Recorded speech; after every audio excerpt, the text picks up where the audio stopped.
Ok, bueno, muy bien. Ya dados los lineamientos y lo que vamos a tratar el día de hoy, pues bueno, como les estaba comentando, el día de hoy vamos a tener una conferencia, una plática, una charla con el doctor Ricardo Escutia Miranda, quien es doctor en Ciencias Sociales y Políticas por la Universidad Iberoamericana. Es maestro en Ciencias Sociales con la especialidad en Desarrollo Municipal por el Colegio Mexiquense, licenciado en Antropología Social por la Universidad Autónoma del Estado de México. Nuestro invitado pues es especialista en democracia, en cuestiones de desarrollo social. Tiene algunas otras líneas de investigación declaradas sobre cuestiones de política pública, política social. Entonces, tuve bien yo a invitarlo porque, bueno, aparte de ser un especialista en estas ramas, el tema del cual nos va a hablar el día de hoy es una de las partes medulares que vamos a tocar para el desarrollo de nuestra parte de evaluación de los programas que estamos desarrollando.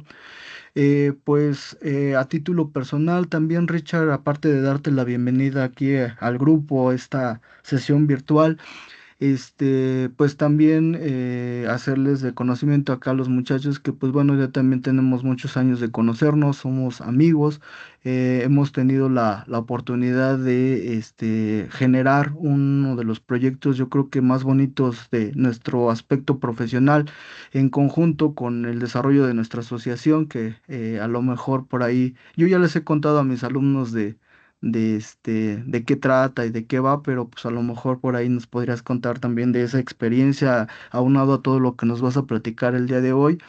Y pues la verdad a mí me da mucho gusto recibirte en una de mis clases porque pues siempre es grato verte, saber que estás bien y pues que nos compartas esto que yo creo que nadie mejor que tú para contarnos acerca de estos aspectos del desarrollo social, ya que pues tienes un gran expertise en esta materia, ¿no? Pues bueno, sin más, te cedo la palabra para que podamos platicar. Y pues muchachos, por favor, hay que poner mucha atención para que podamos, ya hacia la recta final de de la plática, de lo que nos va a comentar el doctor, pues, pues conversar un poco con él, hacerle algunos cuestionamientos que ustedes crean, relevantes, si nos los permite, Richard. Claro que sí, un gusto participar. La invitación siempre es bienvenida y sobre todo por estos temas de compartir la experiencia. Voy a andar un poquito más en mi experiencia precisamente, pues tengo un poquito más claro quién les va a compartir el día de hoy, ¿no? He trabajado en los tres sectores, en sector público, en gobierno municipal, parte del gobierno estatal también, sector privado, tanto trabajando para empresas, sobre todo empresas con enfoque social y cultural científico y, y de manera autónoma, ¿no? En la parte privada, pero también en el sector social. Primero haciendo algunas gestiones de recursos con algunos asociaciones civiles, este, sobre todo también creación de los proyectos. A veces era gestión de recursos, a veces era el proyecto hacerlo. Y pues ese sería el tema, ¿no? Tenemos este emprendimiento de la asociación que les voy a compartir también algún otro dato un poco más adelante. En 2016 pude colaborar en un proyecto dando asesoría al Programa de las Naciones Unidas para el Desarrollo en Yucatán, sobre todo en un tema de prevención de riesgo. La curiosidad me ha llevado a hablar de política pública y luego el cuestionar el funcionamiento de la política pública me llevó a hablar de la democracia, que son los temas que toco ahora. Temas que toco sobre todo en la Universidad Iberoamericana, ya que también soy catedrático de la Universidad Tecnológica del Valle de Toluca, y acá toco temas un poquito más enfocados al desarrollo del potencial humano, formación directiva. Pues son mis áreas de expertise sobre todo, y he sido también asesor de algunos regidores, por ahí de algunos diputados también.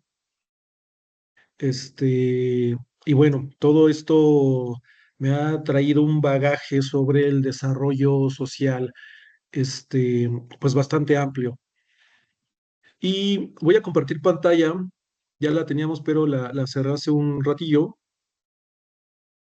Y ahora sí, también soy columnista de una revista a nivel nacional que se llama Alcaldes de México. Aquí hablo de temas de política pública, de democracia, política social, que son algunos de los enfoques del desarrollo, ¿no? Ahorita vamos a esclarecer qué significa esa palabra. Tengo algunas publicaciones de acceso abierto que pueden encontrar simplemente googleando mi nombre y ahí te van a salir varias publicaciones. Y bueno, para empezar, quiero que reflexionemos. Voy a tratar de hacerlo lo más dinámico posible. Me hubiera gustado que hubiera sido presencial, pero debido a la contingencia que se tuvo, pues se tuvo que pasar acá y tenemos que adaptarnos. Entonces, quiero que pienses en este concepto. ¿Qué es el desarrollo? Entonces, me gustaría preguntarte por ahí que pudieras compartir qué entiendes tú. No sé si hay una especie de chat o algo por el estilo, me imagino que sí, o que puedas abrir tu micrófono y que nos compartas qué entiendes por la palabra desarrollo. Aquí tenemos dos conceptos, entonces vamos con el primero. ¿Qué entiendes por desarrollo?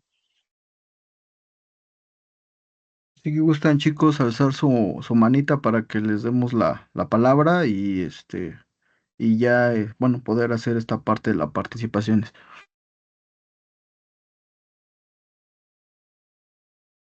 Ok, muy bien, Jimena, adelante.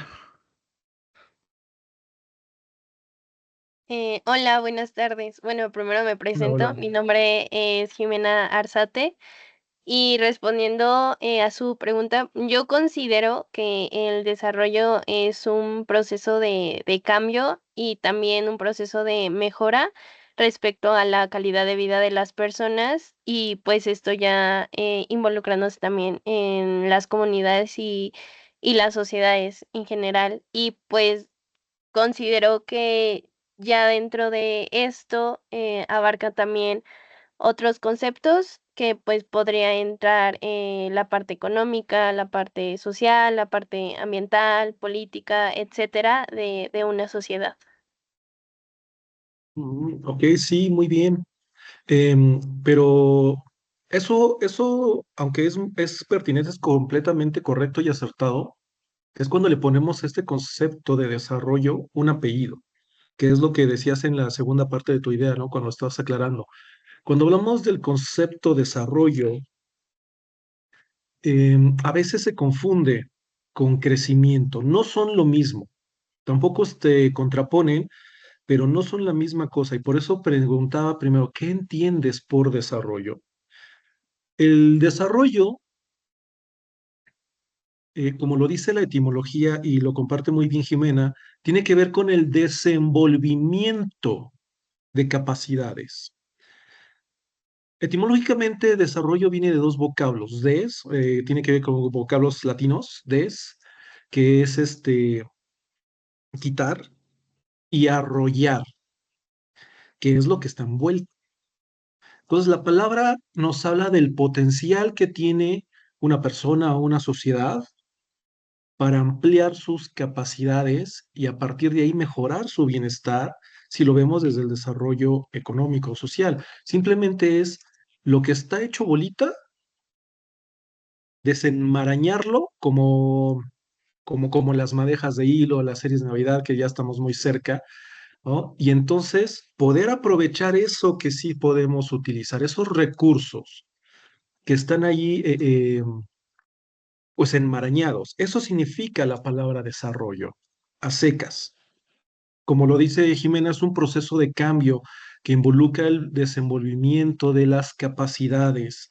Y si le ponemos el apellido social, pues tenemos que entenderlo desde la gente, las capacidades de la gente.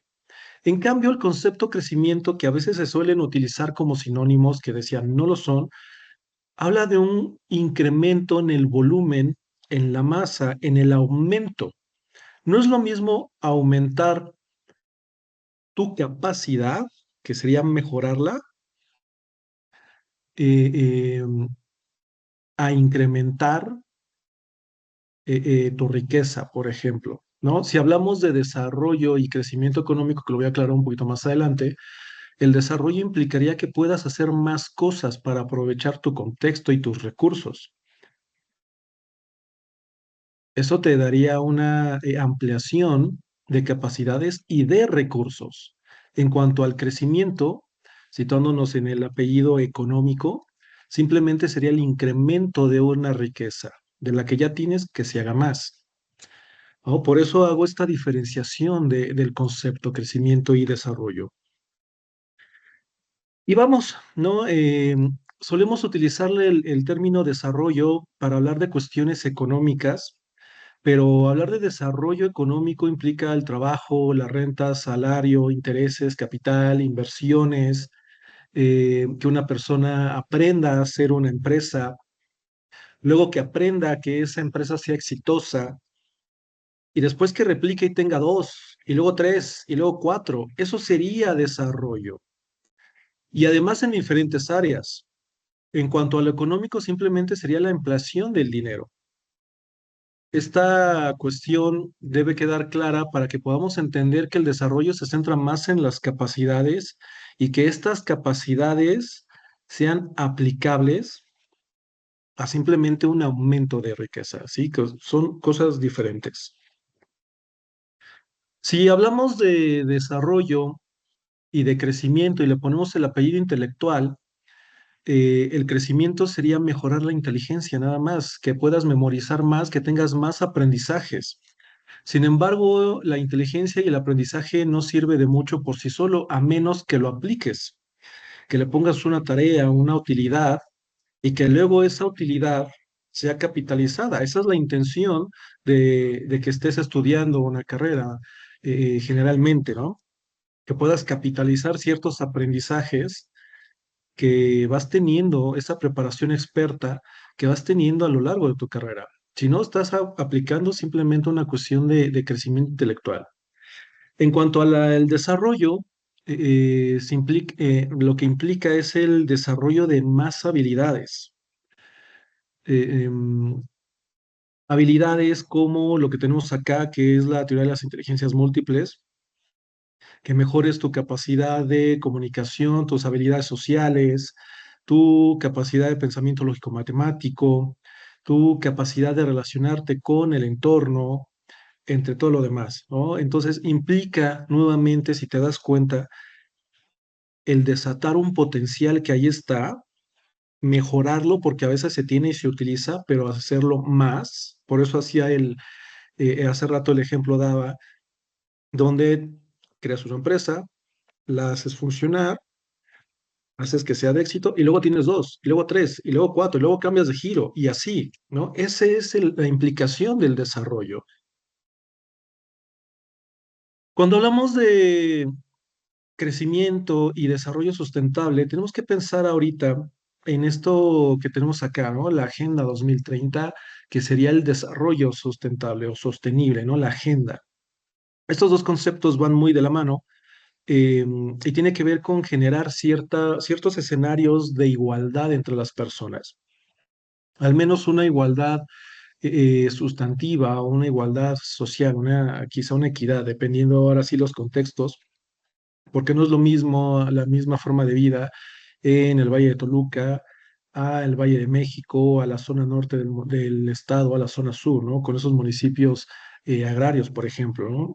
En cada uno de estos contextos hay realidades diferentes.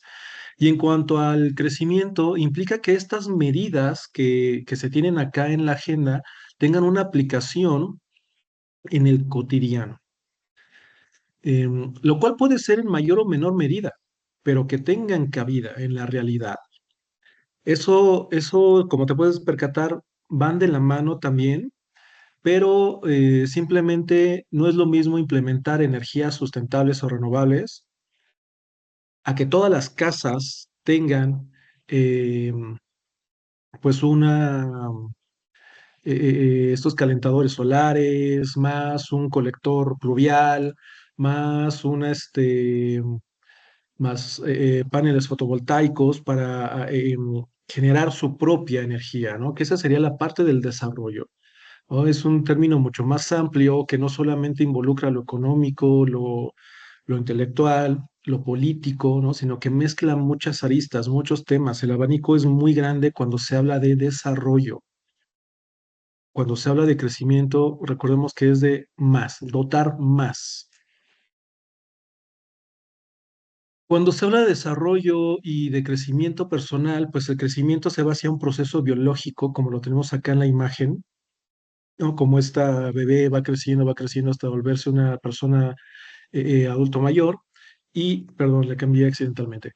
Y en el desarrollo, nuevamente mejorar las esferas de la vida de las personas, ¿no? La cuestión familiar, la parte social, el trabajo, la cuestión profesional. Y una cosa es muy diferente el término de la profesión, tu capacitación ante lo mismo, al cómo desempeñas tu trabajo. La salud, incluso tener un plan de desarrollo humano, pues son áreas completamente diferentes. Y luego vamos a lo que nos atañe. Si hablamos de crecimiento poblacional, estaríamos hablando del aumento demográfico, ¿no? De que existan más personas y cómo a través del tiempo ha aumentado la población, mejorando, entre comillas, la calidad de vida. Cuando se piensa en el desarrollo sostenible, es que además de que haya más personas y además mejoren su calidad de vida, pues que haya un cumplimiento de derechos sociales. Primero, se piensa en el desarrollo personal, que se creen capacidades a través de los conocimientos y de los saberes de la gente, para después crear profesionistas cada vez más y que esa sociedad con esos profesionistas se mejore a sí misma con la creación de emprendimientos privados, sociales, con la participación en el servicio público, como lo dice el nombre, el servicio a la población, este, y a través de eso obtener una remuneración que pueda ser estandarizada, o mejor dicho, estandarizada no, sino repartida entre todas las esferas del desarrollo personal ya en la vida privada de la gente. Eso sería parte del desarrollo con mira social. Sin embargo, tenemos que cuestionarnos hasta dónde sería la participación del Estado y hasta dónde le compete a la gente. Y luego otra variable, porque generalmente se habla del desarrollo económico, ¿no? Se piensa en eso como desarrollo social y no es lo mismo. Cuando medimos la pobreza a través de esta escala multidimensional, hay una variable que queda fuera porque genera caos, genera controversia, que es la cohesión social. Sin embargo, a partir de las instituciones como el INEGI o el Coneval, que son los que se encargan de estas mediciones, dejan muy en claro que tienen que existir las dos. La cuestión, el enfoque humano, que es el de la cuestión social, y el enfoque un poco más utilitarista económico. Y aquí tenemos las esferas, ¿no? Por ejemplo, te decía la cuestión de lo familiar, donde entran las relaciones entre padres e hijos, hermanos, cuando la persona, por ejemplo, soltera, o la relación de pareja, ¿no? En la cuestión económica, creencia, relación con el ingreso, deudas, inversiones, cosas por el estilo, y entradas económicas como negocios. Algo que de repente les pregunto a mis alumnos de la Universidad Tecnológica es, ¿cuántos de ustedes quieren tener una empresa? De repente la mitad levanta la mano, poco a poco la otra mitad lo va haciendo. Y luego les hago otra pregunta. ¿Y a cuántos de ustedes les gustaría tener dos empresas? Y se quedan así como sorprendidos. A ver, ¿cómo que dos? ¿Se puede dos? Eso es desarrollo, que amplíes tus capacidades. Autoestima, tu relación contigo, la forma en cómo te diriges contigo, tu apariencia, tu cuidado personal, cuestiones de salud también, ¿no? Sobre todo el tema de la imagen y la autoestima. La parte espiritual que tiene que ver con el equilibrio emocional, y capacidades de servicio. La cuestión de la pareja, lo profesional, dependiendo pues ahora sí la cuestión de que te dediques a trabajar o a estudiar, la salud, estado físico, cuidar el físico, el cuerpo, la mente y también pues la imagen. La parte social con tus diferentes círculos sociales, grupos de interés, comunidades o tus amistades. y como lo decía, pues tener un desarrollo además personal, mejorar tus habilidades, crear nuevos pasatiempos que te puedan desarrollar habilidades o que en el caso puedan desarrollar pues un ingreso, por ejemplo. Vivir con un propósito, un porqué, un para qué, una razón para, pues para hacer las cosas, ¿no? Que haces todos los días. Y aquí sería importante que te cuestiones por qué te levantas todos los días, por qué estudias la carrera que estudias, qué pretendes lograr. Y con eso, ¿cómo vas a aportar valor a la sociedad? Porque todo eso involucra el desarrollo social, como lo veíamos acá en la imagen.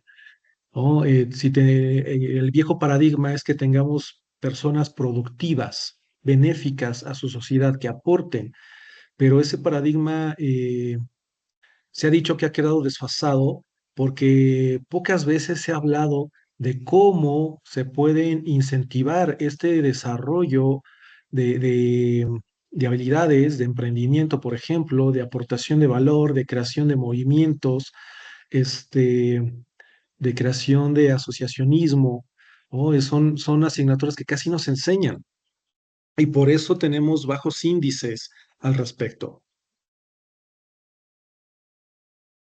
Ok. Entonces, aquí quiero dar un pequeño giro, ya hablando de lo personal y las consecuencias que tienen los resultados de las personas. Hay un filósofo historiador del siglo pasado que a mí me gusta mucho esta teoría, tiene que ver con teoría de juegos, como puedes ver aquí en el cuadrante, pero cataloga a las personas en cuatro conforme a su personalidad. Nos habla de inteligentes, incautos, estúpidos y malvados. El estúpido es una persona que en sus resultados, en sus interacciones, pierde y hace perder a otras personas. Son comportamientos de repente un tanto, me gustaría decir inocentes, pero ese es el incauto, pero un poquito clara la idea, donde sin querer haces, por ejemplo, el oso ajeno, ¿no? Todos hemos caído en estas cuatro personalidades, dependiendo, pues si te levantas con ánimos o no, dependiendo si interpretas que va bien tu día o no, cosas por el estilo, las acciones que haces. Y nos vamos moviendo. Por eso me gusta mucho esta teoría, ¿no? Que nos dice que nuestros comportamientos tienen ciertos resultados, ciertas consecuencias. Entonces el estúpido pierde, se crea un daño y crea un daño a los demás, a veces sin darse cuenta. Después está el incauto que pierde, pero crea un beneficio a los demás. Es como cuando pierdes dinero, ¿no? Se te cae el billete del pasaje o algo por el estilo.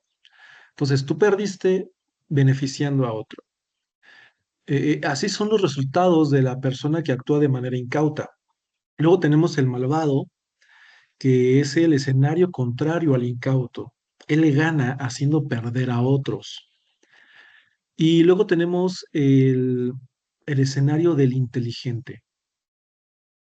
La persona inteligente aporta un valor a su entorno, hacia sí mismo, y los demás reciben ese valor aportándole también a esa persona. Ganan todos, es un ganar-ganar. Mientras que en el estúpido es un perder-perder y en el malvado gana el que actúa a costa de los demás. Este autor nos dice que las personas más peligrosas en las sociedades son las que se mueven en estos dos cuadrantes, el naranja y el azul, porque generan pérdida, uno a costa de otros y otro per se. De hecho, define el concepto de estupidez como el daño o perjuicio que se crea hacia uno mismo o hacia los demás. Y son complejos porque, como decía, dicen por ahí, errar es humano y justamente es el sinónimo de esta categoría que utiliza el autor para definir el perjuicio. Em, y bueno, también nos dice algo muy importante, las sociedades prosperan cuando se crean mecanismos para filtrar de los cargos de autoridad, de poder, puede ser político, puede ser económico, a estas dos personas. La pregunta que tendríamos que hacernos o lo que tendríamos que reflexionar un poco es qué tipo de personas tenemos en nuestra sociedad y quiénes están en esos cargos. Ahí en mi libro de liderazgo hablo de que vivimos en una crisis de liderazgo generalizada. ¿Por qué generalizada? Pensemos un poquito en los últimos años en lo político. Puede ser en lo federal, puede ser en lo estatal, puede ser en lo municipal, pero hemos encontrado constantemente del año pasado hacia acá cómo políticos han sido vinculados a las mafias, políticos han sido arrestados, etc. Y bueno, pasan cosas similares en el lado económico, pasan cosas similares en la industria. Toluca es una ciudad, o el Valle de Toluca es una zona industrializada donde se crean baja competitividad, donde se favorecen lo que se conoce como las horas nalga y el abandono laboral. No es que la persona se vaya de su trabajo, sino que va a trabajar, pero no es productivo porque se desincentiva la parte creativa, se desincentiva la crítica, se desincentiva varios elementos que abonan a la cuestión del desarrollo por actuar de manera incauta o de manera estúpida. La crítica ayuda a mejorar, pero generalmente quienes ocupan cargos con autoridad, independientemente del sector, pues están negados a la parte de la crítica. Eso pues ya nos empieza a hablar de que entonces la cultura organizacional, por hablar de empresas y de organizaciones de la sociedad civil, pues empieza a ver limitada. Y si el liderazgo se limita, la organización se va a estancar deteniendo la capacidad de riqueza que puede generar, que implica el aportar valor hacia sus trabajadores y hacia la sociedad. ¿Vamos bien?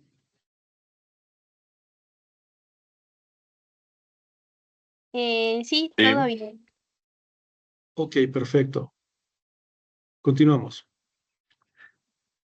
Y entonces, para poder medir el desarrollo, tenemos diferentes herramientas. La más usual y estandarizada, más o menos a mediados de los 90, es el índice de desarrollo humano. Y este índice retoma tres dimensiones. Lo que es el índice de esperanza de vida, que se mide con la esperanza de vida de la población. Generalmente estas mediciones, se me escapaba, esta medición generalmente es anual, aunque de repente ha habido ahí pues escenarios donde no se tiene un informe anual, sino bianual o trianual, porque también tenemos que considerar que las características que componen a una población varían en el tiempo, sobre todo con periodos de 5, 10, 15, 20 años. Entonces, hacer análisis más acertados sobre estos indicadores, pues implica tener ese parámetro de comparación en el ideal al menos de 10 años. Entonces, la esperanza de vida se traduce en un indicador de cuántos años ha aumentado la vida de una persona. Que también el que aumente los años de vida de una persona, también comienza a hablar de la calidad de vida que tiene esa persona. En México tenemos una esperanza de vida de 75 años. A inicios de los 40 era de 30. Antes del inicio de la revolución era 25. ¿Sí? Entonces, durante el siglo pasado hubo un crecimiento en la esperanza de vida tremendo. El segundo es el índice de conocimiento, que se traduce en la tasa de alfabetización adulta.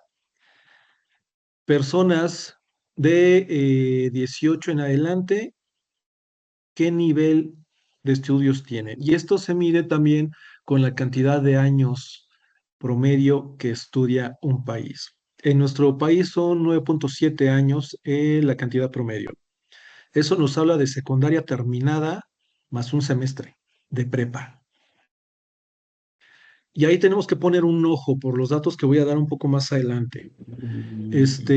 Y además, cuando no se trata de adultos, para poder hablar del índice de conocimiento, se habla de la tasa de matriculación. ¿Cuántos niños y niñas hay inscritos en primaria y secundaria? Prácticamente hasta ahí.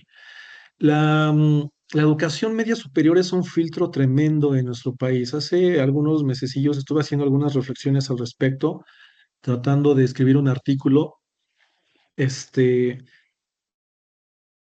donde este nivel se ha convertido más que en la intención de la estudiar media superior y que existiera un examen de evaluación de conocimientos como el Exani, es que se estandarizaran y se midieran las capacidades de los mexicanos a cierta edad.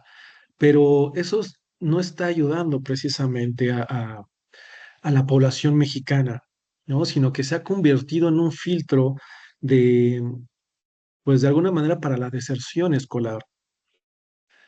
La educación media superior, contar con este elemento y sobre todo que los resultados de los exámenes, pruebas internacionales vayan hacia abajo, pues nos está hablando de que este nivel se está convirtiendo en un tope, en una especie de techo de cristal, porque no se está preparando adecuadamente al individuo.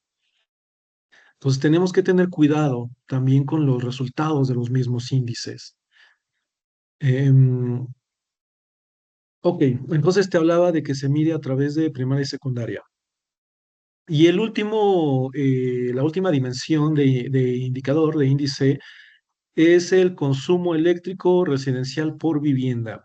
También aquí se habla de la cantidad que se recibe por salario en la familia, ¿no? Entonces, hay ciertos indicadores que nos van a empezar a hablar de estos elementos. Se hace un promedio ponderado de las dimensiones para generar a través de un análisis estadístico de prueba de hipótesis, esto que tenemos como índice de desarrollo humano. Generalmente es un análisis factorial. Luego tenemos otra medición que se me hace bastante interesante, que es el índice de desarrollo municipal. ¿Por qué hablar del índice de desarrollo municipal básico? Porque el municipio desde la Constitución tiene las tareas fundamentales para el desarrollo de la población. Dentro de estos, de hecho me voy a adelantar un poquito porque lo tenemos por acá, distribución de la riqueza, que eso le compete completamente al Estado. No me refiero al gobierno estatal, sino al Estado, al régimen. Y ahí tenemos a los tres órdenes de gobierno: federal, estatal, municipal. Le competen temas de infraestructura, le competen temas de calidad de vida, de recreación, de vivienda. Aunque no es una tarea fundamental del municipio, puede tener inferencia en la educación, sobre todo a nivel primaria. Este, temas de alimentación también. Han existido políticas que se han abandonado en el tema de alimentación, por ejemplo, los comedores comunitarios que existían pues en Toluca, en Metepec, sobre todo hasta mediados de los 90. Seguridad social, empleo y salarios también, ¿no? Son temas que se atienden y si recuerdas un poquito, los municipios tienen un programa de contratación de empleo, ¿no? Y las ferias de empleo, pues. Entonces son mecanismos a través de los cuales se pretende cumplir con estos elementos. Sin embargo, al revisar estos mecanismos, cómo funcionan, pues son insuficientes porque la mayoría de las vacantes de este tipo de mecanismos, pues son para gente con secundaria prepa, que es lo que vemos acá casual, entre comillas, casualmente, ¿no? ¿Cómo se mide hasta la secundaria, el desarrollo en cuanto al conocimiento? Pero tenemos un incremento de la población, un incremento educativo en la población juvenil sobre todo, especialmente aquellos que brincan el filtro de nivel medio superior. Y nuestra sociedad se está polarizando no por lo político, sino por lo educativo. Cerca de la mitad de la población mexicana tiene apenas secundaria concluida. Te decía hace rato que el promedio nacional son 9.7. Y el otro porcentaje está estudiando cada vez más. Ahí tenemos una separación muy interesante y que va a empezar a expresarse en dinámicas muy que pueden ser controversiales, pues. A eso me refiero.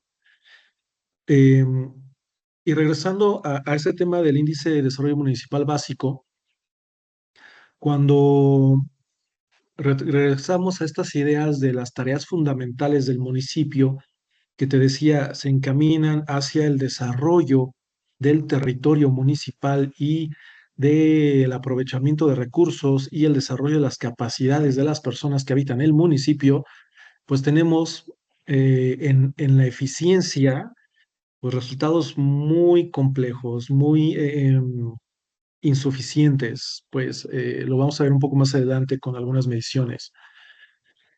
Pero bueno, desde esta agenda o desde esta metodología están los indicadores sociales, donde interviene nuevamente la salud, cobertura sobre todo en salud y educativa, de la misma manera primaria, secundaria. La parte ambiental y de servicios a través de los servicios públicos en la vivienda, una parte institucional que tiene que ver con la recaudación de impuestos y la redistribución.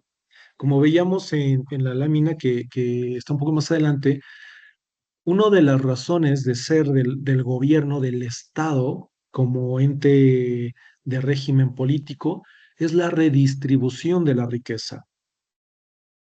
Y tendríamos que cuestionarnos si está sucediendo eso en este último año en el Valle de Toluca, ¿no? Tenemos diversos municipios en el área metropolitana, pero que infraestructura están horribles.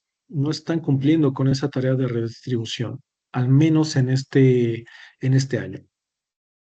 Esto lo menciono con la intención porque tenemos que ver los resultados y vamos a ver un poco de ellos casi al final.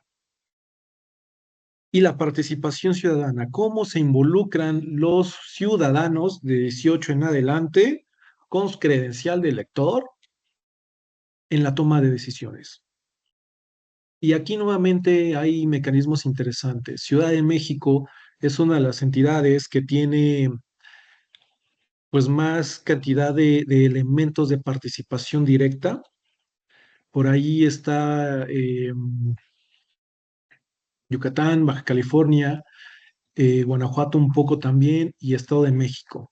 Pero aunque encabeza Ciudad de México, Baja California y el Estado, pues la aplicación real de estos mecanismos de participación deja mucho que desear, porque hay una cerrazón tanto de la parte política a escuchar a la población y al revés, del ciudadano a involucrarse.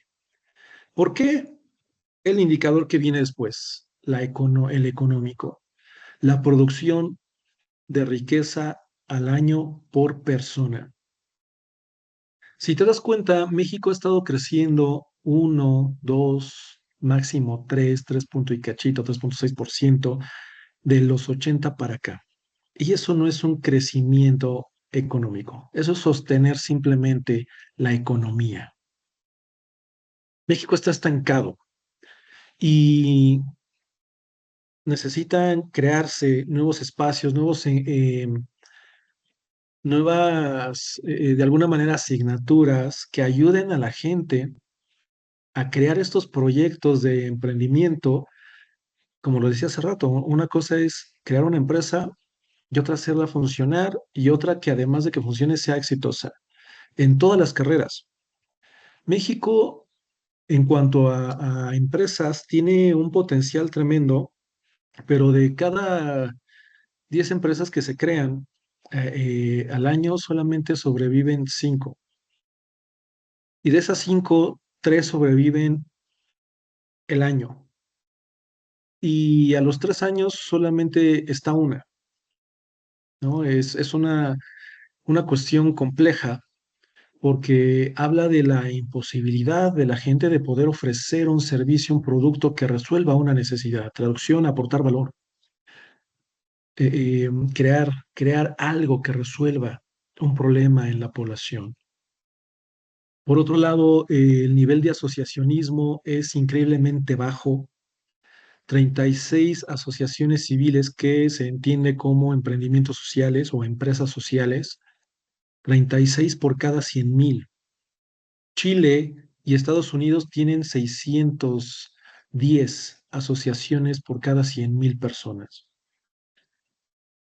Y bueno, esta parte económica, pues nos habla de que hay potencial desaprovechado,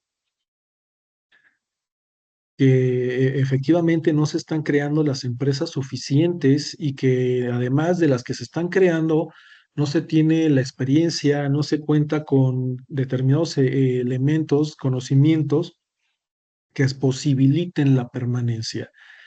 Algo que también se obstaculiza con la alta burocracia que hay ante los trámites de creación de las mismas. Y bueno, eso vuelve muy complejo la cuestión del desarrollo económico. La mayoría de los egresados universitarios, así como la gente que estudia solamente hasta la secundaria, primaria o la prepa, lo que procura es, termino mis estudios y me busco un empleo, compitiendo por espacios reducidos contra mucha gente, ¿no? Y nuevamente menciono la idea central y la parte de crear nuevos, la parte de aportar valor, ¿no? Creando empleos, resolviendo problemas sociales de diferente índole que ya corresponden a las áreas de especialización de cada uno, pues está quedando desatendida. Y en algunos espacios, sobre todo escuelas privadas, pero no en todas, también esto es algo muy complejo, pues enseña un poco estas experiencias, se comparte, ¿no? Yo doy clase en la Universidad Iberoamericana sobre gestión y administración de organización de la sociedad civil, intentando compartir estos acercamientos de cómo crear una empresa social, pero no es en todos, ¿no? Generalmente son escuelas de alta élite como la Universidad Iberoamericana. Y bueno, ahora pasamos a otra metodología, que esta es una metodología muy interesante. Participé por ahí del 2015 e inicios del 2016 en un análisis respecto a la misma, que es la agenda desde lo local. También se enfoca en el municipio, porque ya lo mencionaba, tiene la tarea de la promoción del desarrollo y de la calidad de vida de la población, pero nos da otros indicadores. Son 4 dimensiones: desarrollo institucional para un buen gobierno, desarrollo económico sostenible, desarrollo social incluyente y desarrollo ambiental sustentable. Si te das cuenta, se maneja la cuestión económica, social, ambiente y que además el gobierno funcione de manera adecuada. Te mencionaba hace rato en una de las reflexiones, ¿hasta dónde está siendo eficiente los gobiernos? No solamente el municipio, estados, legislaturas, que son los diputados, y bueno, también la parte de la federación. De repente, y lo quiero mencionar ahorita, es que esta última administración, la administración saliente, pues ha tenido cierto favor de la población al hablar del crecimiento económico y del crecimiento social. Ha mejorado la calidad de vida. Ok, bien, palomita, pero ¿a qué costo? Se ha incrementado la deuda externa. Entonces no hay precisamente eficiencia institucional, que son uno de los elementos que se consideran para hablar de desarrollo. Y por eso tenemos aquí algunos de los indicadores que se ocupan para la primera dimensión: desarrollo institucional para un buen gobierno. Implica administrado con responsabilidad y calidad. Esto habla de rendición de cuentas, habla de transparencia, em, de la eficiencia del sistema de derecho o del sistema judicial, que ha estado en gran controversia pues con el tema de la reforma. Y quiero darte un dato que he estado analizando desde el año pasado con algunos indicadores que he estado implementando, es que la eficiencia del sistema político y, perdón, judicial se mide a través de cómo se cumple o se garantizan los derechos para todos los ciudadanos, todos. La tasa de eficiencia del sistema judicial es cero, así, cero. Y bueno, entonces tenemos que reflexionar muchas cosas, ¿no? ¿A qué intereses se está sirviendo desde el sistema judicial? ¿Por qué no está funcionando? ¿Qué pasa con los ciudadanos en el conocimiento de sus derechos? Y hace algunos años publiqué un artículo de los derechos ciudadanos en la democracia mexiquense y la verdad es que muy poca gente conoce sus derechos, muy poca gente. Por eso publiqué ese artículo, para que se difundiera. Ok, regresamos. Asociado y vinculado, sistema profesional de servidores públicos, que esto implica que haya un sistema profesional de carrera donde las personas al entrar puedan ir ascendiendo en una escala de jerarquía y que además se profesionalicen, se preparen más para el quehacer que están cumpliendo. No existe, no existe, al menos en el servicio municipal, a niveles municipales no existe, porque como dura cada 3 años y cada 3 años se reforman y a veces cambian los partidos políticos, incluyendo cuando no cambian, cuando no hay alternancia, se instalan con nuevo personal, generalmente despidiendo hasta el 70% de la población trabajadora ya en turno, ¿no? Y llega gente a veces sin experiencia, pero con muchas intenciones de trabajar y empiezan con ciertos conflictos, ¿no? De no saber cómo resolver los temas de política pública, cómo diseñar una política de seguridad, cómo diseñar e implementar una política para la juventud, de cultura, de deporte, cosas por el estilo, ¿no? Entonces, por eso es importante identificar la cuestión institucional y cómo están funcionando los diferentes niveles de gobierno. Este municipio fiscalmente responsable que se gaste con una intención de inversión y no solamente de gasto público, hasta el 80% del presupuesto se va en gasto corriente. Esto es el gasto que se ocupa para que la administración funcione y además se gasta sobre todo en salarios de altos mandos, regidores, alcaldes, directores de área y todos los demás, ¿no? Tienen salarios muy reducidos. Tecnificado y con internet, que haya un gobierno digital y aunque está entrando un tanto fuerte, hay mucha resistencia a la creación de gobiernos digitales y cuando funcionan las páginas, pues tienen ciertos errores. No carga la página, no te da la información que necesitas, quieres tramitar una cita, por ejemplo, yo apenas solicité una cita con gobierno estatal y me arrojaba error la página. O el trámite lo necesito hacer por presencial, pero a fuerza me mandaba al trámite en línea. No, eso no ayuda. ¿No? Ese tipo de medidas no ayuda. Cuando se habla de que haya un gobierno tecnificado y con internet, ¿no? Sino que se tienen que hacer transiciones hacia los gobiernos digitales, pero también esto puede facilitar pues temas de corrupción, de caer en prácticas que contradigan la transparencia, la rendición de cuentas, por ejemplo. Convivencia con el Estado de Derecho, que ya te hablaba de la tasa de eficiencia del sistema judicial, que haya transparencia, finanzas sanas. Esto significa que no se genere deuda, pero eh, algunos ven el hecho de generar deuda como un buen indicador, sin embargo, la deuda sigue siendo deuda, ¿no? Son cuestiones que detienen el desarrollo, ¿no? Porque tienes que determinar cierta cantidad de recursos que puedes aprovechar para otra circunstancia, para crear una biblioteca, por ejemplo, para dotar de servicios o para intervenir una delegación o una colonia con infraestructura, pero la tienes que dedicar a deuda. ¿No? No, porque no se puede utilizar para otra cosa. Por eso hay que hablar de finanzas sanas, que disminuya la deuda o que no exista, para poder aprovechar entonces tu potencial económico, que también es un tema controversial porque muy poca gente paga sus impuestos. La economía mexicana es una economía informal y además la historia, la eficiencia política, pues ha dejado mucho que desear hacia la población y por eso están teniendo un repliegue y no pagar los impuestos. Eso involucra también pues que van a tener menor capacidad de recaudación y lo que recaudan se va a destinar a ciertas áreas, pero es cada vez menor. Y bueno, la parte de seguro.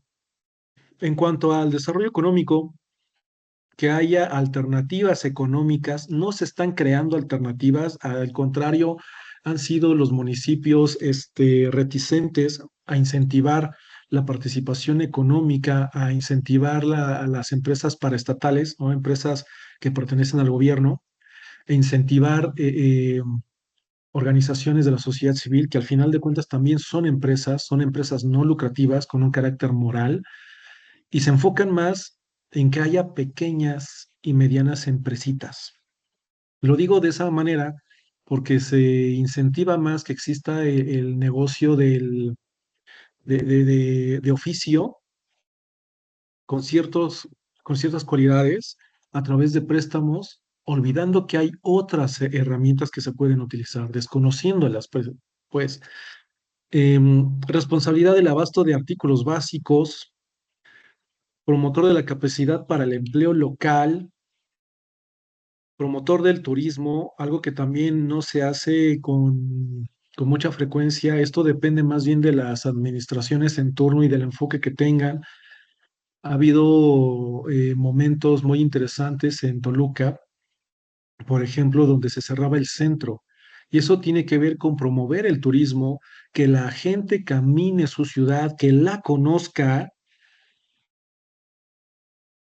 Y en la administración pasada se hizo durante los primeros 2 años y al último quitó el programa. ¿Por qué? Porque era un estorbo para el tránsito y se prefiere entonces que circulen vehículos a que se genere una derrama económica hacia el municipio, hacia la población, hacia la gente. Es un tema de desconocimiento. Promover el sector agropecuario, comunicación interna y externa, promover la industria, comercio y servicios, que esas son funciones que, como te he bien comentado, pues quedan subatendidas y en algunos casos, dependiendo el área, completamente desatendidas. Prestar servicios públicos con calidad en toda la extensión territorial, lo cual también es, no quiero decir que es complejo, porque es la parte en la que se justifican para no hacerlo, es su función desde la Constitución, pero queda desatendido. También con la justificación de como no se paga el impuesto, no puedo dotar del servicio. Y tiene lógica. Sin embargo, volvamos al tema. La gente no está pagando porque no ve eficiencia en el gasto, no ve beneficio en el pagar y cumplir con su obligación, porque el recurso se ocupa, como lo decíamos hace rato, en gasto corriente para altos mandos. Que haya deporte y recreación, espacios, unidades deportivas de recreación. ¿Cuándo fue la última unidad deportiva que se creó en el Valle de Toluca? Tenemos que cuestionarnos eso. Yo recuerdo que fue más o menos en 2012, es decir, no tiene mucho, pero era una cancha de fútbol, no precisamente una unidad deportiva, ¿no? Cuando decimos unidad deportiva, pues es un espacio con instalaciones para diversos deportes, que entonces puedan formar a deportistas y gente que tenga una carrera económica en el deporte. Y deportes son muchos, pues. Que haya sector agropecuario, industria, comercio, desarrollo social incluyente, em, étnica y socialmente incluyente, que no se genere discriminación, hacia grupos, en general todos los grupos, pues, no solamente indígenas. eh, em, También tenemos que cuestionarnos esta idea de quién es el indígena, ¿no? Porque el indígena, el significado de esa palabra es el originario de, y todos somos originarios de. Y si nos ponemos entonces a comparar un poco estas características más antropológicas o físicas, pues tenemos cualidades, ¿no? Pertenecemos a la etnia de los mestizos. Entonces tenemos que replantearnos esos elementos. Promotor de la equidad de género, cuidado, cuidado aquí, porque en promover la equidad de género se ha creado en instituciones públicas, a mí me ha tocado verlo, en gobierno del Estado de México, despidos masivos de hombres para contratación de mujeres.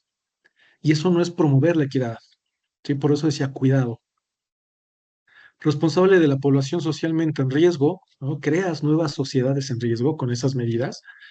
Municipio saludable, volvemos al tema de las finanzas, del cumplimiento y la garantía de los derechos para la población. Calidad educativa a nivel básico, son muy pocas escuelas las que cumplen con este tema de calidad educativa en nivel básico. Vivienda digna, en el Valle de Toluca la vivienda es cada vez más cara, incluso mucho más que en otros estados, el doble o hasta el triple de otros estados, pues. Formador de ciudadanía, que el gobierno se involucre con los ciudadanos y no solamente el ciudadano hacia el gobierno, que ha sido generalmente el enfoque del Estado, de quienes hacen la política, que el ciudadano se involucre con hacia los partidos, hacia los gobiernos municipales, hacia el gobierno estatal, hacia el gobierno federal, pero no se mira al otro lado, ¿no? Que es una responsabilidad compartida que se entiende a través de un concepto llamado ciudadanía. Es la relación de ambos lados, no de uno hacia otro.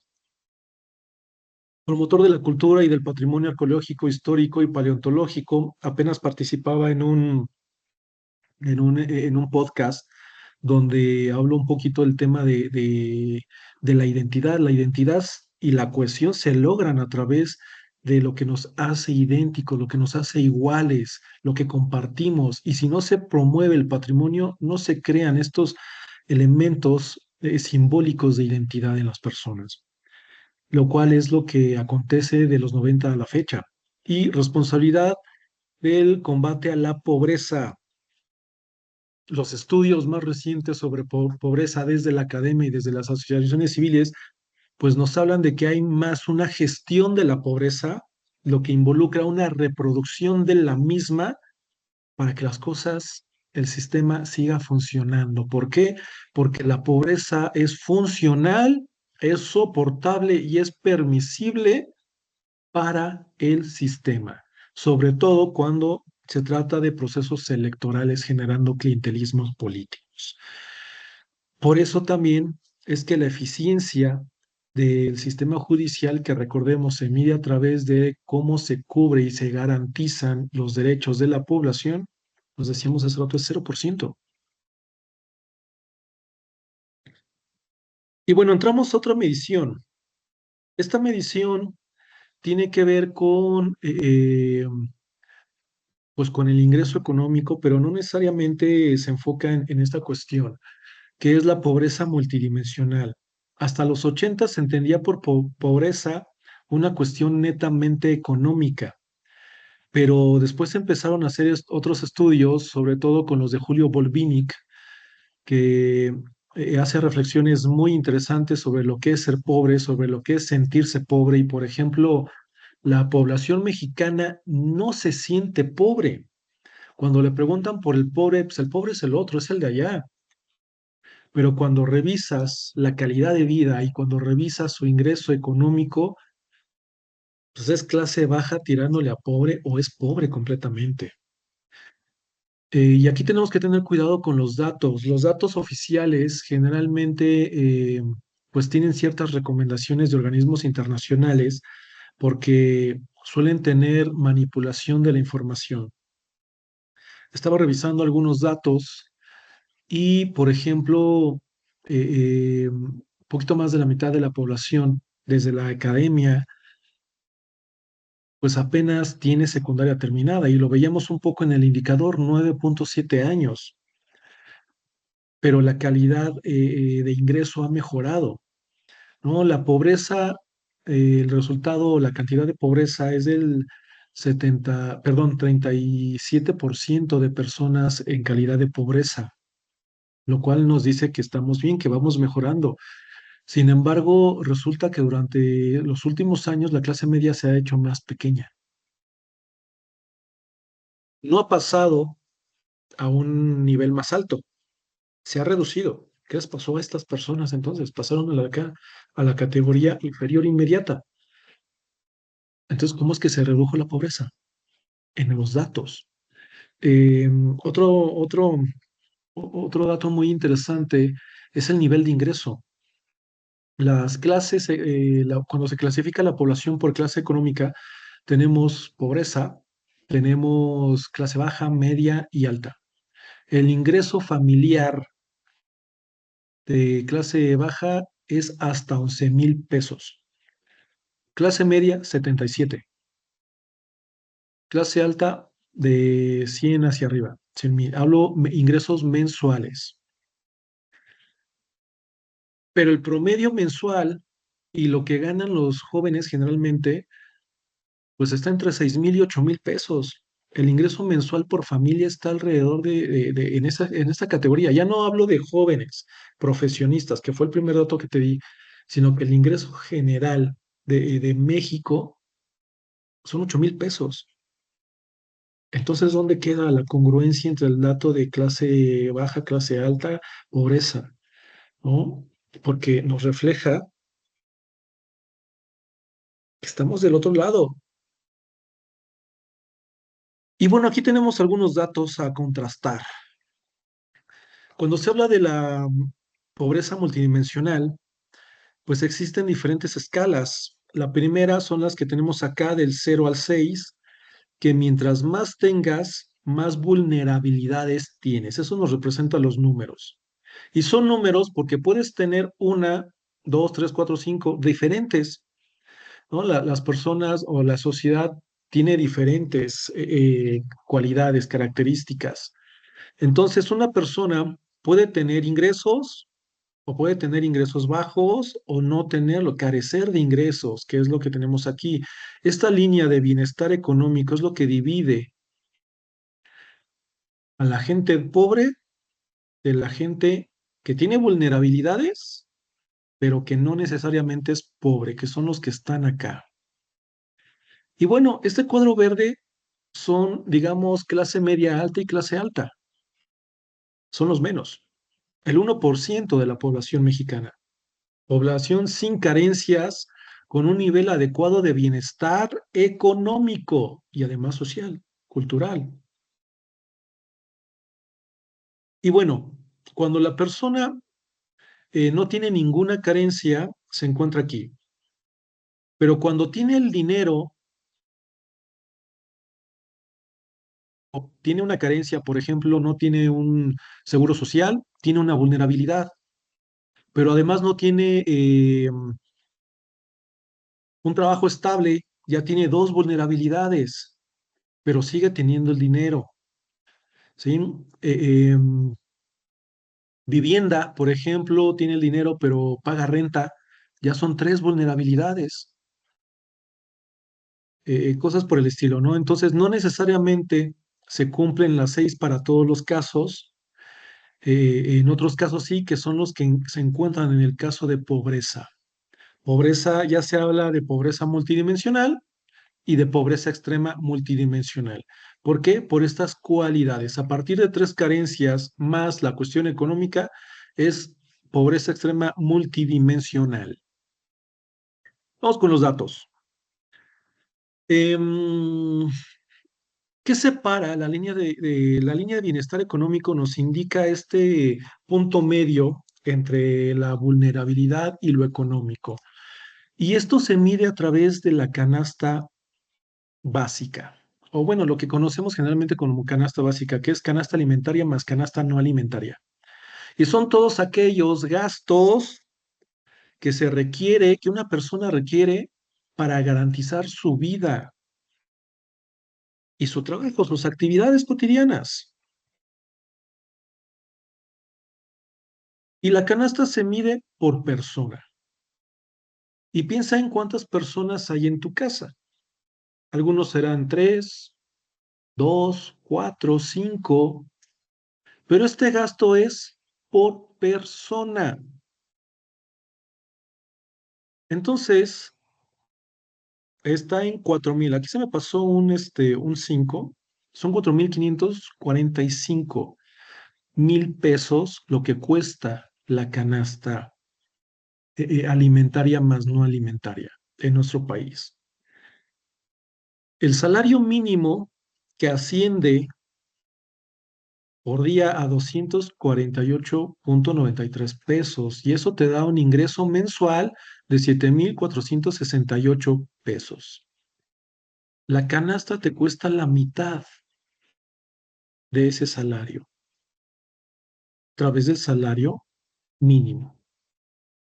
Pero si son dos, si son tres, si son cuatro, si son cinco, los que viven en la familia, el promedio nacional son 4,7, son 5. ¿Qué pasa? ¿No? Ya empiezan las vulnerabilidades y podemos observar que el ingreso es insuficiente, que hay un alto nivel de inflación. Recordemos aquí, repito, se me fue un 5 de más, y que cuesta cada vez más la vida. Algunos autores a partir del 2010 están hablando de que la vida se ha convertido en una mercancía, la calidad de vida se ha vuelto una mercancía, ya no es un derecho humano. Eh, y bueno, hay que empezar a cuestionar por qué y regresar al hecho humano, porque es de lo que se sigue hablando, ¿no? Cumplir con la garantía de los derechos, veíamos hace rato la Agenda 2030, y bueno, tenemos que tener ese enfoque.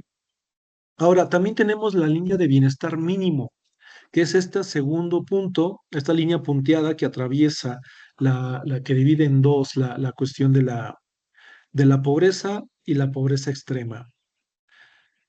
La línea de bienestar mínimo se mide a través de la canasta alimentaria. Hace rato te decía la alimentaria más la no alimentaria.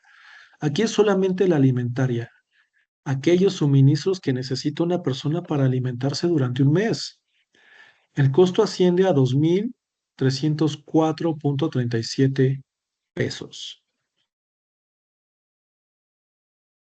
Eso es lo que debe obtener una persona para no ser o no vivir en una pobreza, eh, eh, digamos, multidimensional, ¿no? Sino pertenecer a este elemento de la pobreza extrema. Y otro indicador que lo tengo acá es el dólar. Puede haber una persona o puede haber escenarios, porque también se considera el dólar, que en pesos mexicanos están 19,70, que no pueda garantizar ni uno ni el otro. Entonces, aquellos que no pueden garantizar eso están medidos por este indicador.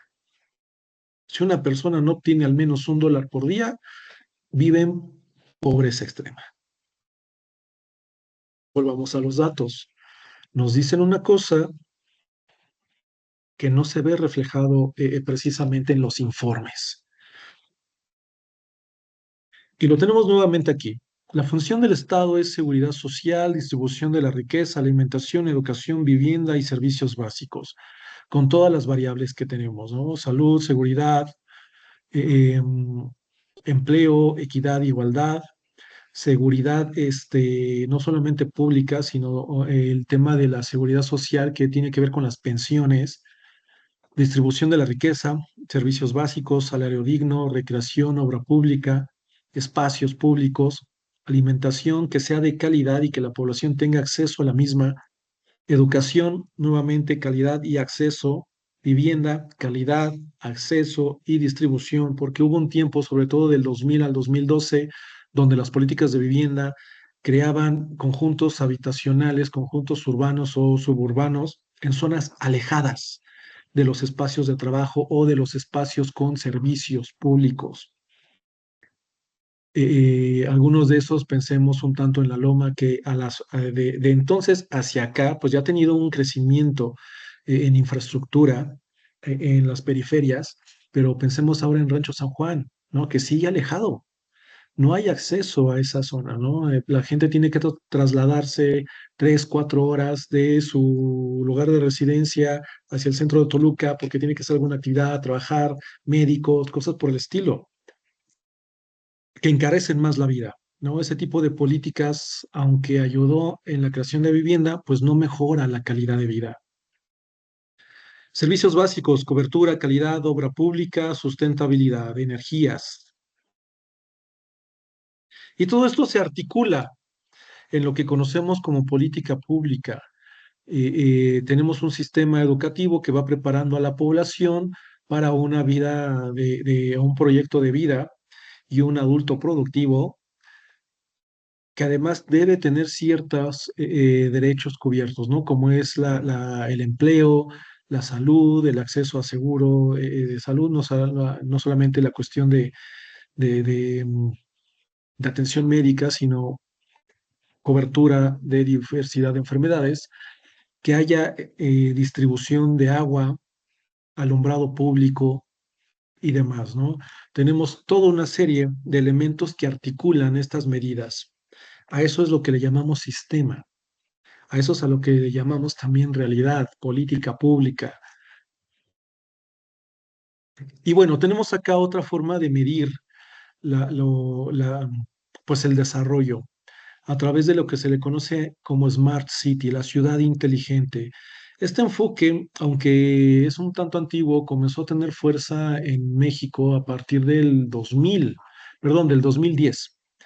Los enfoques de Smart City implican medir la eficiencia del trabajo, lo cual, recordemos, pues no se hacía hasta la creación de los organismos de transparencia y rendición de cuentas. Por eso, a partir del 2010 empieza a tener cierta cabida. Se habla de salud, de seguridad, de una gestión del gobierno y de los recursos, de eficiencia en el transporte y de energías sustentables, renovables. La pregunta es, ¿hasta dónde se aplican en nuestra realidad?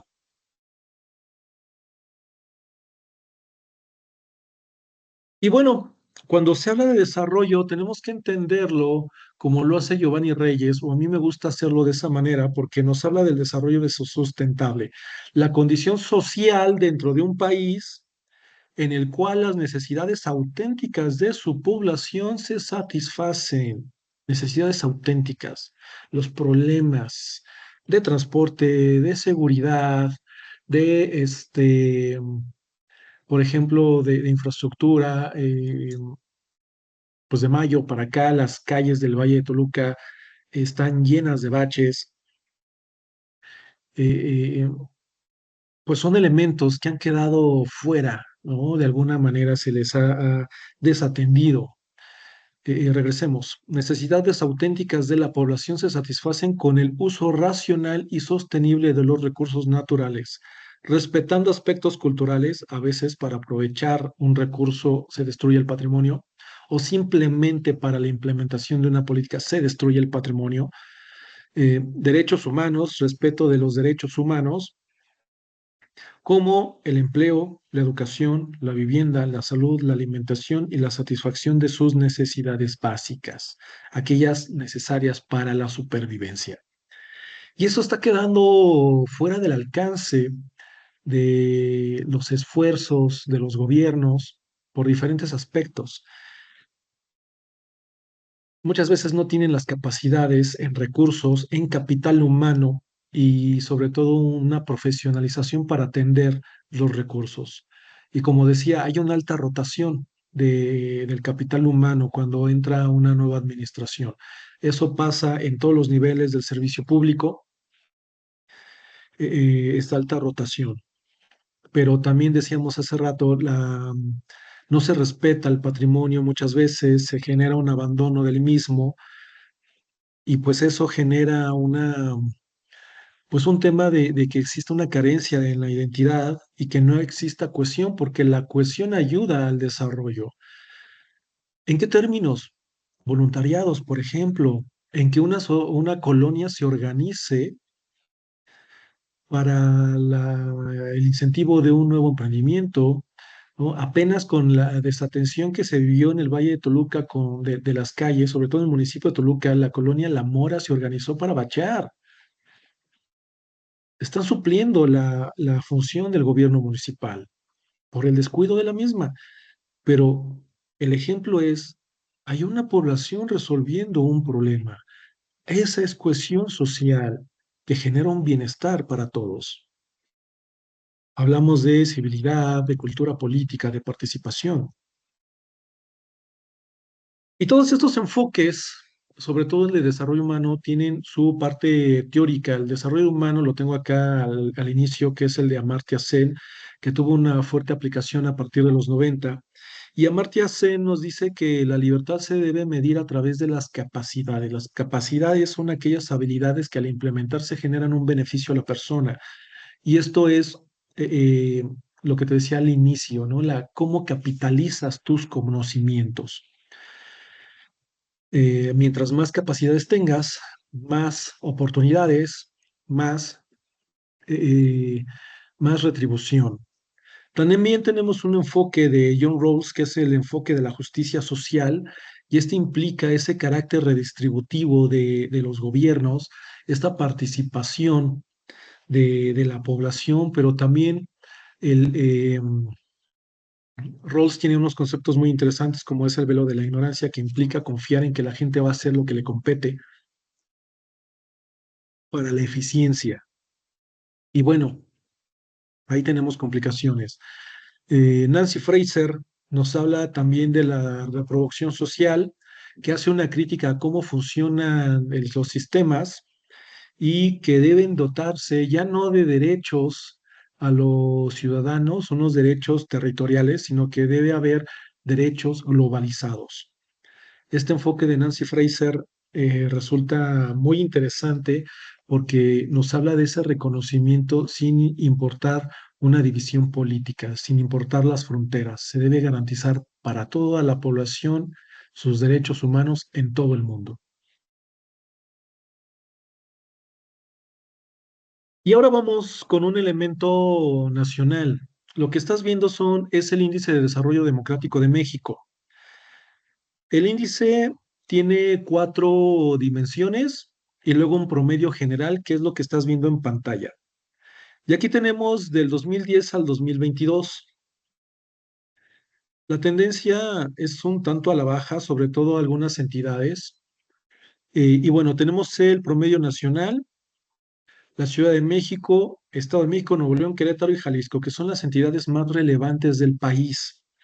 Por eso los puse aquí en el comparativo. Puedes ver cómo hay fluctuaciones, de repente hay crecimientos y luego hay declives en el índice general. Pero cuando vamos por las dimensiones, como puedes observar, del 2010, de estar en rangos de 5 puntos, se me está escapando este dato, la escala es 0 a 10. Tenemos rangos medios hacia arriba y conforme vamos avanzando en el tiempo, hay algunos crecimientos, pero luego en 2022 hay declives completamente, un tanto derivados por la pandemia, pero también tenemos que reconocer que al hablar de capacidades, tenemos que hablar de capacidad de visión, visión de futuro. Por algo los municipios tienen una misión y una visión, ¿no? Las empresas también tienen una misión y una visión, ¿no? Y aquí es el tema de qué realidad quieren construir, qué proyecto de nación se quiere construir, qué proyecto de estado y qué proyecto de municipio se quiere construir, porque para eso están los planes de desarrollo.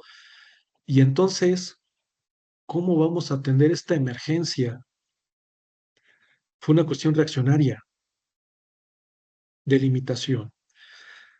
Las dimensiones, nuevamente, ciudadanía, respeto de los derechos, libertades civiles, compromisos del ciudadano y la aplicación de los derechos con los que tienes acá en los indicadores, democracia de las instituciones, Estado de Derecho, calidad institucional y eficiencia política, democracia social y humana, resultado de la gestión pública que asegura el bienestar y equidad, la existencia de la tasa de desempleo, pobreza, desempeño en salud, desempeño en educación. Y aquí quiero hacer un paréntesis.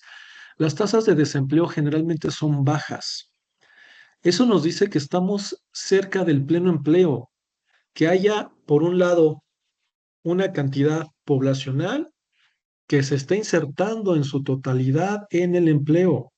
Ahora pensemos en el salario y pensemos en la calidad del empleo. Generalmente una persona necesita 2 o 3 empleos. Y no es lo mismo hablar de tasa a hablar del dato duro, del dato real. Pensemos que el municipio de Toluca tiene poco más de 1 millón de personas, habitantes en su territorio. Cerca del 40% es una población económicamente activa. Y estamos hablando entonces cerca de 400,000. Y luego, cuando vemos la tasa, que es del 4,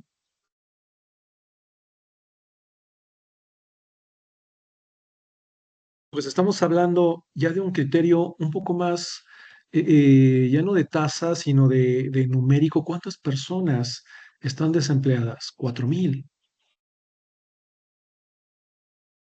Entonces no es cualquier dato, ¿sí? Tenemos que reflexionar la manera en cómo interpretamos el dato, porque 4,7 nos dice que es muy poco, pero ahora veámoslo directamente con la población, con la gente.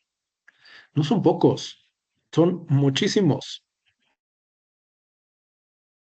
Democracia económica, que nos habla de los resultados de la gestión pública, y eso implica que sean eficientes y que gasten sobre todo de manera eficiente, que generen riqueza, que gasten para invertir en el desarrollo de las capacidades de la población, que haya una competitividad entre Estado y sociedad, más empleos, mejor pagados, empresas paraestatales, empresas privadas lucrativas, empresas morales no lucrativas, que eso aumente la capacidad de generación de la riqueza dentro del territorio, que haya autonomía financiera, y esto implica que no intervenga el gobierno estatal o municipal para las finanzas, los municipios, perdón, aquí los estados, porque estos a nivel de estados dependen mucho de la intervención de la federación, y no se diga los municipios, dependen prácticamente en su totalidad de las transferencias y participaciones de gobierno federal y estatal, porque no incentivan la economía y la competitividad, mucho menos la recaudación de impuestos, ya lo mencionaba hace rato. Y entonces, ya con el promedio ponderado de estas dimensiones, se obtiene el desarrollo, el índice de desarrollo democrático.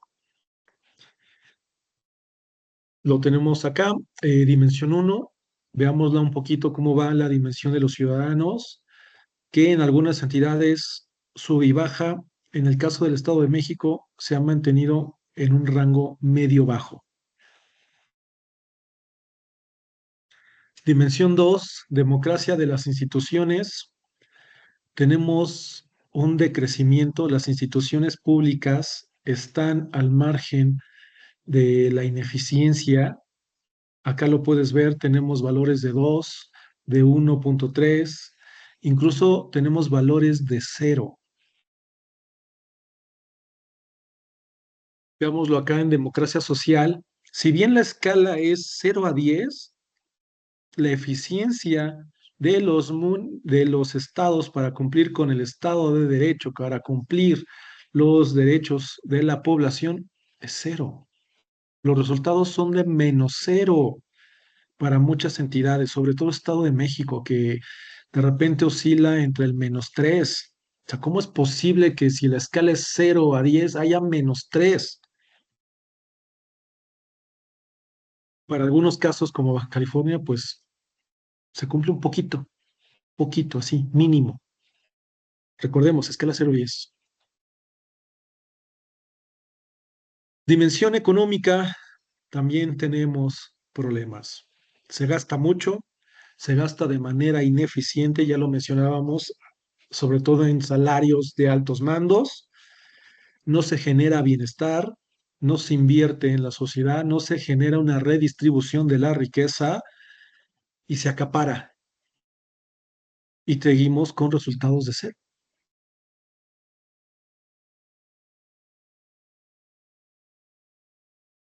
Aquí tenemos los resultados para el caso específico de nuestra entidad. Podemos observar los rankings, generalmente se ha movido en la escala inferior, no hay desarrollo, no hay una verdadera trabajo eficiente de las instituciones públicas, el gasto es completamente pues sin retorno de inversión, sin inversión real. Ahorita estaba recordando a una investigadora que me dio clase en algún día y decía que el gobierno gasta como junior. Y bueno, algunos teóricos mencionan que vivimos no en democracias, sino más bien en estos territorios de principados, ¿no? Como la clase política actúa más bien como si fueran príncipes, y no lo son, son servidores públicos. En una democracia no hay eh, eh, autoridades, hay servidores.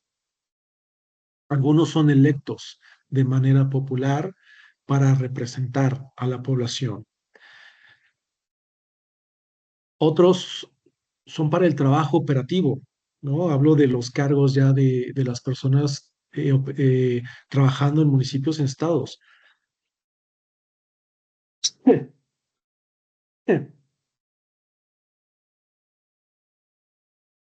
Por ejemplo, en el sistema de salud, en el sistema educativo, también son servidores públicos. La diferencia es que no son precisamente electos, sino evaluados para su contratación y su permanencia en el servicio. La clase política no se le evalúa para su permanencia. Y tenemos que cuestionar qué tipo de clase política tenemos.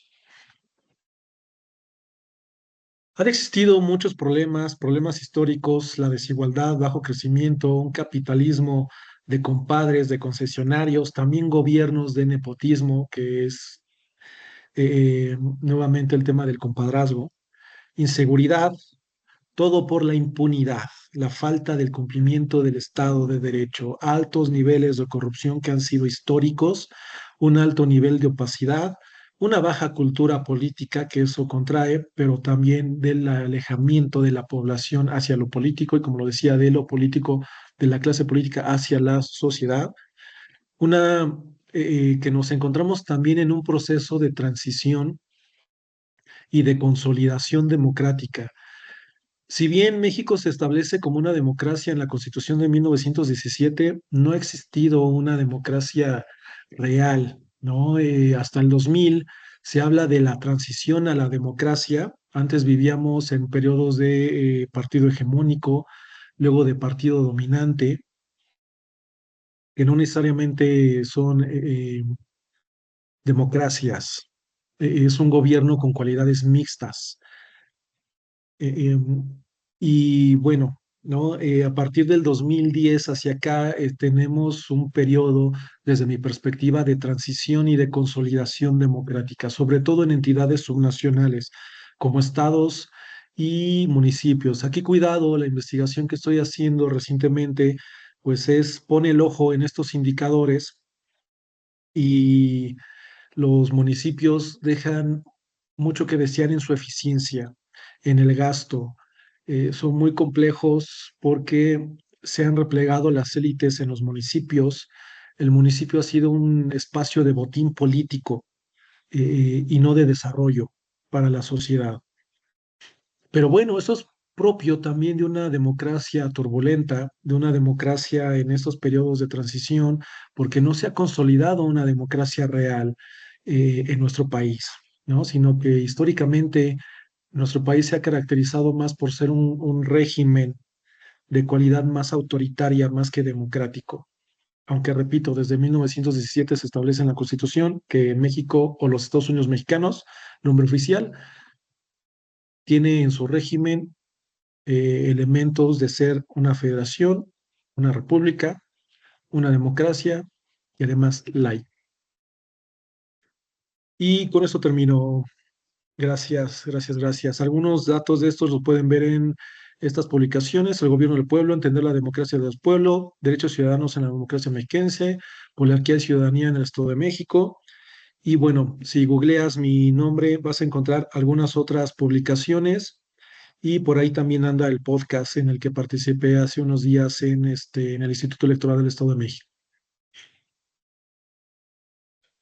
Ok, pues, pues como siempre, Ricardo, pues primero agradecerte la charla, excelente intervención que tuviste, las explicaciones que nos das acerca de estos indicadores que, bueno, muchos de ellos los trabajas, los dominas, son parte de tu seguimiento de investigación, inclusive. Agradecerte mucho la intervención. Yo creo que parte de lo que vamos a generar en el seguimiento de esta materia es precisamente a tratar de generar algunos indicadores de evaluación.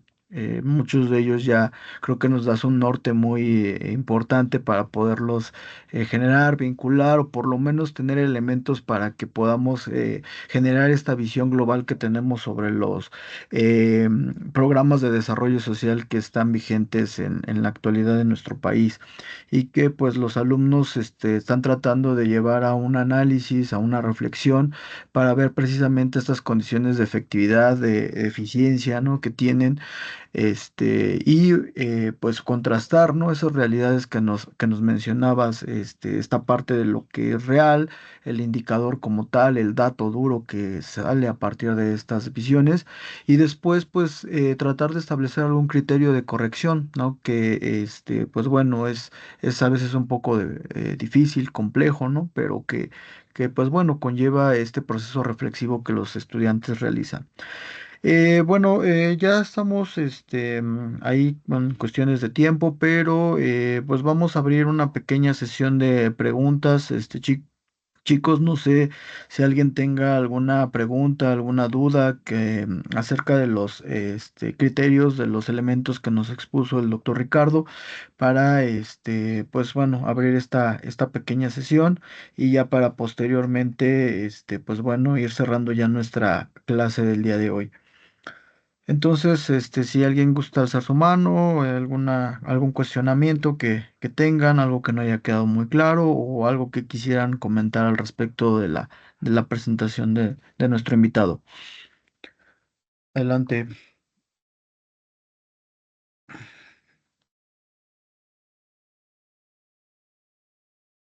adelante. Muy bien, tenemos en primer lugar a Ignacio, por favor. Sí, adelante, Nacho.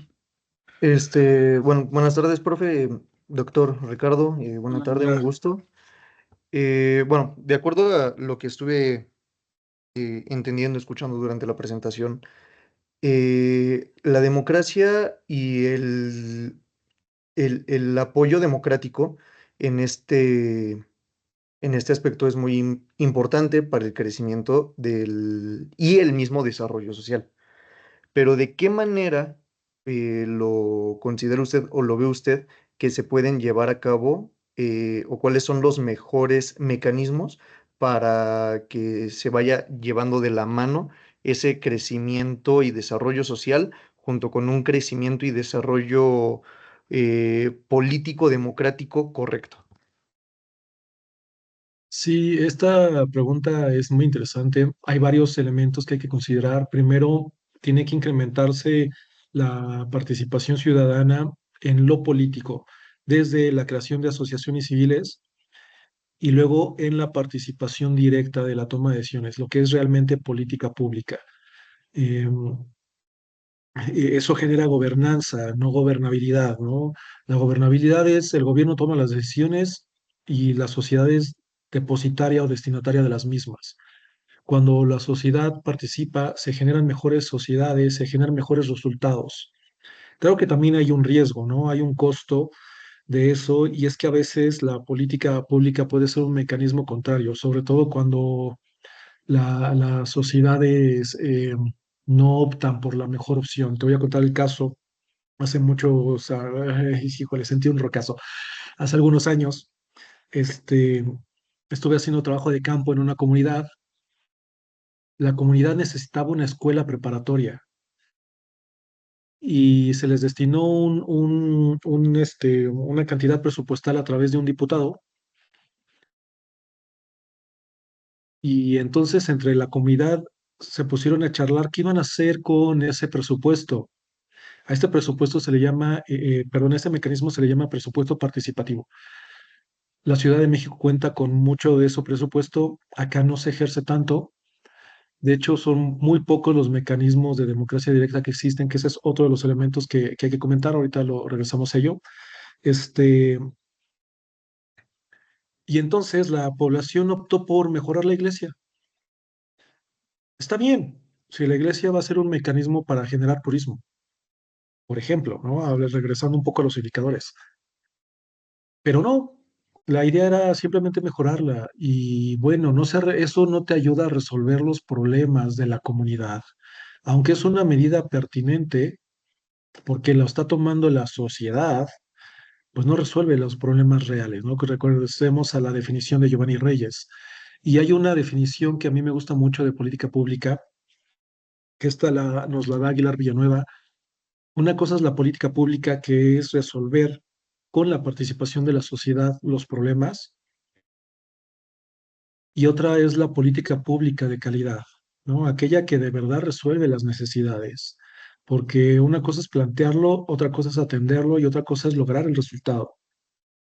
Eh, entonces, mencionaba la cuestión de participación social a través de la creación de organizaciones de la sociedad civil, a través del involucramiento directo en la toma de decisiones, eh, eh, con mecanismos de participación de democracia directa, los cuales, aunque existen en nuestra entidad, son ignorados por las autoridades, generalmente son ignorados. Incluso en el 2014 hubo una reforma tratando de volverlos oficial, la cual fue rechazada por partidos de derecha. Son los que más se oponen a estos tipos de mecanismos de involucramiento de la sociedad, son los partidos, sobre todo los de derecha. Y bueno, también tener cuidado con los mismos, ¿no? Generar Contraloría Social, organismos de observatorios ciudadanos, este, pues laboratorios de política pública, este, espacios de asesoría para cubrir la falta de capital humano, para capital social dentro de los gobiernos. Son estos los principales mecanismos y sobre todo asociaciones civiles. En México, cerca del 40% está en la Ciudad de México. Decíamos, hay 36 por cada 10, 100,000. El Estado de México tiene el 20 y todo lo demás se distribuye en las demás entidades. De hecho, quiero compartirles un pequeño video para que lo puedan revisar en su momento, en algún tiempo que puedan. El año pasado participé en el programa La Hora de la Sociedad Civil hablando de estos mecanismos y hay mucho por hacer. Entonces, por eso quiero que lo vean, porque ahí te comparto qué asociaciones hacen falta, algunos mecanismos para incentivar las que ya están. Pero se lo comparto en un poquito más a tu profesor para que lo puedan ver ya con él, ¿vale? Se los comparta más fácilmente a todos ustedes. Vale, gracias. Claro que sí, muchas gracias. Gracias, Richard. Ok, muy bien, chicos. Bueno, ya estamos un poco sobre tiempo. ¿Alguien más quisiera tener algún tipo de intervención, alguna pregunta? Si no, para ir cerrando.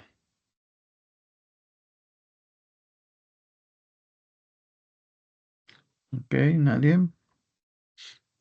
Bueno, ok. Quiero mencionar algo antes de Bueno, cerrar. ok, adelante, adelante. Todo lo que hemos visto fue lo que me llamó la atención a mí cuando era estudiante de licenciatura. ¿Qué está pasando con la eficiencia pública? ¿Qué está pasando con las formas de gobernar política pública? Que ya después al contrastar resultados con discurso, pues me llevaron a esta trayectoria de observar la eficiencia y ahora entender que la democracia no solamente es un tema electoral, sino que es un tema también de desarrollo social. A veces a mí me gusta decir que tenemos demagogos y no políticos por el mismo tema de la eficiencia, que no se está generando ese beneficio. Y esto lo pongo como paréntesis para que entiendas cómo es que fue pasando, porque hablo ahorita de democracia y antes hablaba de políticas públicas y antes hablaba de la pobreza y de la desigualdad. Ahora sí, gracias. Muy bien, muchas gracias Richard. Pues no nos resta, yo creo que a nombre de todo el grupo, pues agradecerte la charla, la plática. La verdad es que fue un proceso reflexivo. Muchos de estos conceptos que nos has comentado, pues los hemos reflexionado en clase. El caso del todo el tema que tocas con Amartya Sen, algunos indicadores que pues ya los muchachos habían tenido oportunidad de revisarlos, pero creo que el enfoque que nos has dado pues es de una relevancia distinta, importante, tiene otro tipo de entrada y creo que pues los muchachos se llevan muchas dudas, sobre todo para poder desarrollar estos trabajos que luego les van a generar y que eso es precisamente lo que va a generar una nueva sinergia. Bueno, voy a proyectar por un momento la constancia que por parte de la facultad, bueno, te otorgan, Ricardo. La voy a leer para que quede como constancia de esta actividad. La Universidad Autónoma del Estado de México, a través de la Facultad de Arquitectura y Diseño, otorga la presente constancia al doctor Ricardo Escutia Miranda por impartir la ponencia Indicadores de Desarrollo Social el 3 de octubre del presente a estudiantes del séptimo semestre de la licenciatura en Administración y Promoción de la Obra Urbana. En esta ocasión, pues bueno, firma nuestra coordinadora de la licenciatura, la licenciada Claudia López Salgado. Pues bueno, Richard, pues agradecerte esta constancia, te la vamos a hacer llegar ya, bueno, en un momento más, para que, pues bueno, tú tengas también el seguimiento de esta actividad. Y pues no me resta más que agradecerte, a los muchachos también, pues la asistencia, el que se hayan integrado, pese a los cambios que tuvimos ahorita con el seguimiento de la clase, pues bueno, que estuvieran atentos, preguntando, participativos y pues bueno, chicos, pues creo que desde acá le mandamos un abrazo y un aplauso virtual al doctor. Pues muchas gracias Ricardo por aceptar la invitación primero y pues también por darnos esta charla que fue sumamente interesante para las pretensiones de nuestra materia. Este, gracias ahí por los niños que están poniendo sus aplausos. Pues bueno, vamos a cerrar la sesión del día de hoy. No me resta más que agradecerles. Vamos a vernos la próxima sesión ya en el aula, chicos. Y pues bueno, eso sería todo por el día de hoy. Cerramos nuestras transmisiones del día de hoy y pues nos vemos para la próxima. Bye bye. Gracias, Hasta Richard. luego, muchas Gracias. gracias. Gracias, Hasta profe. Hasta Hasta luego. luego. Gracias.